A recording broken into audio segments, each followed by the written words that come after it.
Selamat datang ke Liga M Update dan berikut adalah jadual Liga Super Malaysia 2024-2025 bagi minggu ke-26 dari tanggal 19 hingga 20 April tahun 2025. Dalam video kali ini, turut disertakan dengan kedudukan terkini, penjaring terbanyak, bantuan gol terbanyak serta jadual perlawanan yang seterusnya.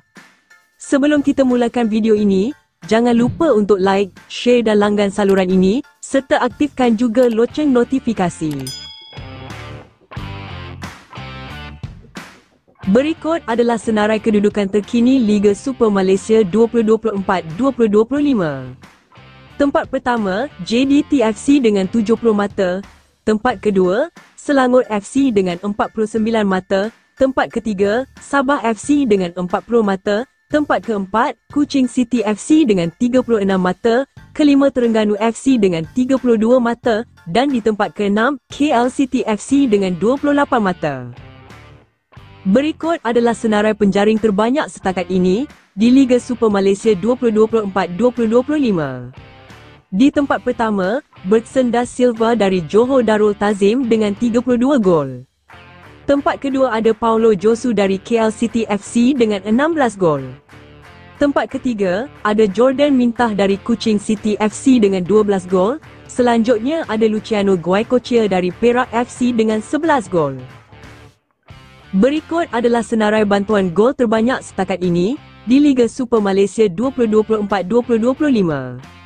Di tempat pertama, Juan Muniz dari JDT FC dengan 8 bantuan gol. Tempat kedua, Arif Aiman dari JDT FC dengan 7 bantuan gol, diikuti Bergson dan Herberty Fernandez dari JDT dengan 7 bantuan gol. Berikut adalah senarai clean sheet tertinggi setakat ini di Liga Super Malaysia 2024-2025. Di tempat pertama, Shihan Hazmi dari JDT FC dengan 13 clean sheet dan kadar penyelamatan sebanyak 60.0%. Diikuti oleh Kalamullah Al-Hafiz dari Selangor FC dengan 9 clean sheet dan kadar penyelamatan 50.0%. Tempat ketiga Sheikh Izan Nazrul, penjaga gol Penang FC dengan 7 clean sheet dan kadar penyelamatan 31.8%. Berikut adalah senarai jadual Liga Super Malaysia 2024-2025 untuk minggu ke-26 pada Sabtu 19 April 2025.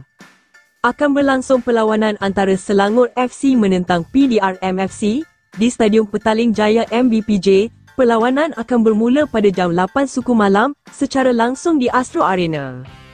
Kemudian diikuti oleh perlawanan antara Sri Pahang menentang Penang FC yang juga berlangsung di Stadium Darul Makmur, Kuantan bermula jam 8 suku malam juga secara langsung di Astro Arena.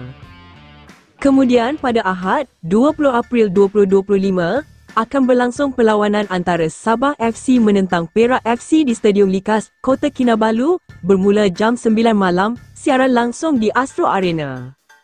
Kemudian diikuti oleh perlawanan antara Terengganu FC menentang Kedah Darul Aman di Stadium Sultan Zainal Abidin, Terengganu, bermula jam 9 malam, siaran langsung di Astro Arena. Kemudian diikuti oleh perlawanan antara Negeri Sembilan menentang Kuching City di Stadium Tuanku Abdul Rahman, bermula jam 9 malam, siaran langsung di Astro Arena. Kemudian diikuti oleh perlawanan antara Kuala Lumpur City melawan Kelantan Darul Naim di Stadium Kuala Lumpur, bermula jam 9 malam, siaran langsung di Astro Arena. Menurut anda, berapakah skor antara KL City melawan Kelantan dalam perlawanan ini? Tulis ramalan anda di ruangan komen di bawah. Dan itulah jadual perlawanan Liga Super Malaysia 2024-2025. Dapatkan berita bola sepak terkini dan paling pantas hanya di Liga M Update.